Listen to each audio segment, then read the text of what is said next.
Park স্ট্রিটের মোড়ে কে যেন ডাকলো। আমি স্পষ্ট শুনতে পেলাম, কোথায় যাচ্ছ? কিন্তু কাউকে দেখলাম না। খুব জোরে ব্রেক কষলাম, জুতোটা একটু ঘষলাম ক্লাচের ওপর, না, কোথাও কেউ নেই। আয়নার ভিতর পেছনে শেক্সপিয়ার সরণি পর্যন্ত পিচি রেখা ছাড়া কিচ্ছু নেই। কিন্তু সিট ছেড়ে নেমে এলাম না, আবার ধীরে ধীরে গিয়ার চড়ালাম। কাউকে দেখলাম না, শুধু নিজেকে জিজ্ঞাসা করলাম কোথায় যাচ্ছি। জাদুঘরের সামনে কি যেন অসাড়, রাস্তা রোধ করে পড়ে আছে। আবার খুব জোরে ব্রেক কষলাম, পাছে না, তা নয়, দেউদারির দীর্ঘ ছায়া।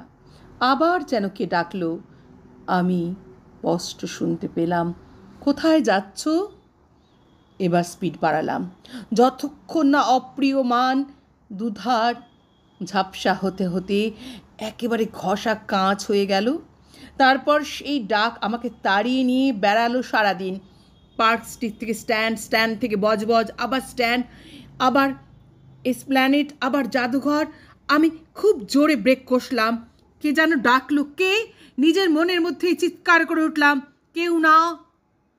স্টার্ট দিতে যাব, এমন সময় দেখে এক বৃদ্ধ, খালি পা, হাতে একটা লাঠি, ঠিক পার্ক স্ট্রিটের মাথায় স্ট্যাচুর মতো দাঁড়িয়ে।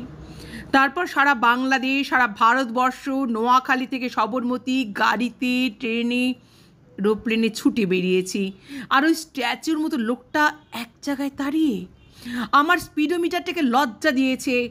তাড়িয়ে নিয়ে বেরিয়েছে পথ থেকে পথে, পার্ক স্ট্রিট থেকে, বজবজ থেকে, কলকাতা থেকে, দিল্লি থেকে, কাজে অকাজে, ন্যায় অন্যায়, নিয়ম অনিয়মের এবড়ো থেবড়ো পথে ছুটতে ছুটতে কেবল শুনছি, কোথায় যাচ্ছ? কেবলই ব্রেক কষছি। সেই বৃদ্ধ খালি পা, হাতে একটা লাঠি, সর্বত্র স্ট্যাচু হয়ে দাঁড়িয়ে। সত্যি কোথায় যাচ্ছি?